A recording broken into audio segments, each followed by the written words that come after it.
Welcome to LNB Renewable System Integrator. Today we are going to discuss some of the basics of the electrical technology part 6. So if you have missed out part 1 to 5, no issue, please subscribe to the channel and press the bell icon.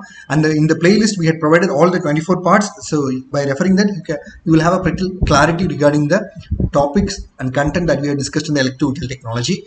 And if you are in our videos, we might be using so many abbreviations. So if you have any doubt, please refer to these.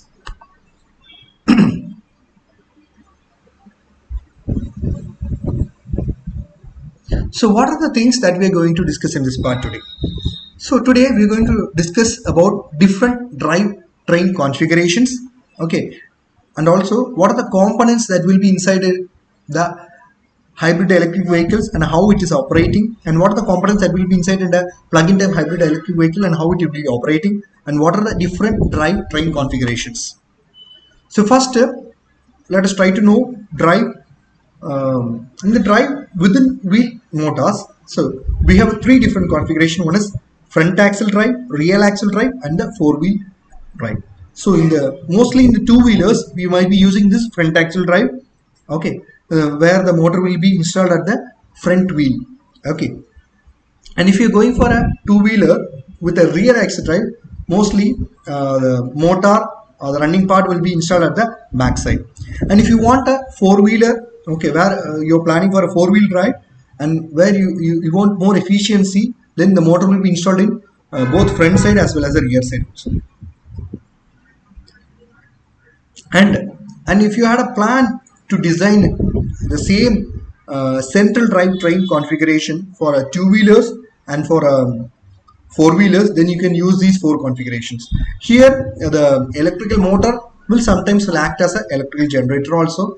In the front axle drive, we will have one central electric motor and two drive shafts. Okay. In the rear axle drive, we will have one central electric motor and two drive shafts. And if you go into a four-wheel drive, in that one, we will have one central electrical motor and we will have 5 drive shafts plus one transfer case. Okay. And if you're going for a four-wheel drive, we will have two central electrical motors and 4 drive shafts.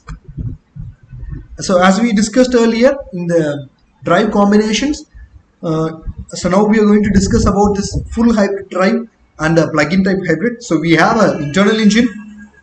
In hybrid, we have only one electrical motor, whereas in plug-in we have 2 electrical motors, and in the hybrid we have one power electronic equipment, whereas in case of plug-in we have 2 power electronic equipment, and in both we have a high voltage batteries. But only thing is that in the fully hybrid we don't have any charging contacts, but in plug-in we have a charging contact provision also. So CO2 level is getting 25% reduced in the full hybrid electric vehicle, whereas in case of plug-in hybrid we are reducing it to 50%. So this is a typical view of a full hybrid electric vehicle. See, we have a high voltage battery, we have a transmission line, we have an electrical motor which also acts as a generator when we apply the brakes, and we also have the combustion engine, and we also have the air compressors, and we have the power electronic components and the high voltage lines. So how it works? When the engine is off, okay, what is happening? We are applying the brake. It means we are trying to run the system. So what will happen? The electrical motor, okay, it consumes the power from the battery. Okay, when the engine is off, it tries to consume the power from the battery and it tries to run as a drive unit. Okay, when the combustion engine is running, okay, so what will happen? This electrical motor will try to run as a generator. So it will produce the energy which is getting stored in the battery. Now, what is happening? When you want to run your vehicle in a very high speed, at the time what will happen? Both combustion engine will also work and motor will also work. Here the motor will run as a drive unit. And when you're going for a plug-in hybrid vehicle, okay, the plug-in, from the name itself we can able to identify that we should have a provision to charge, that is, it should have a charging contact to charge the batteries. So we have a charging contact, we have a battery charger. Same like that hybrid electric, we will have a high voltage battery, we will have 2 electrical motors, and we will have 2 power electronic equipments, and we will have a air compression engine, and we will have a normal combustion engine also. Okay, and we have a high voltage transmission lines. So when we get into the working of this electrical, that is plug-in type hybrid electric vehicle, consider a situation or your combustion engine is off. Okay, so what will happen?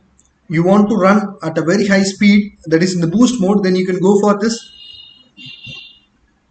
plug-in hybrid electric vehicle. Here the electric motor 1 and 2 both will run as a drive unit. It consumes the power from the battery and it will run the electrical motors.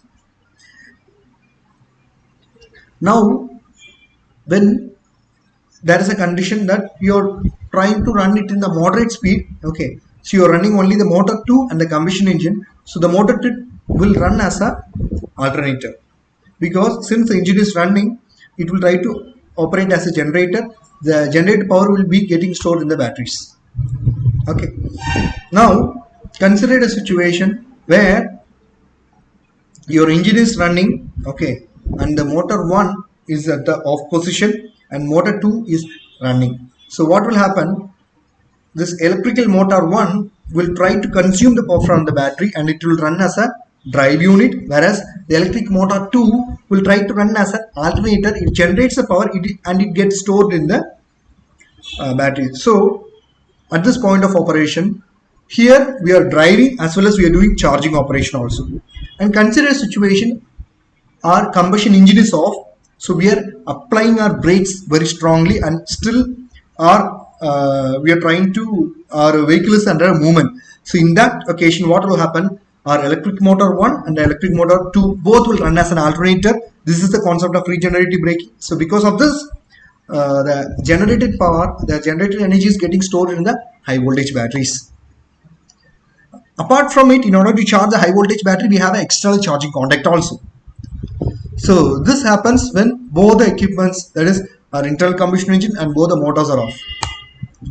Thank you so much. Please subscribe and press the bell icon. If you want to know more and learn more, you can contact us. We have provided the contact details here. We are also providing PLC programming training for Siemens and Delta PLCs.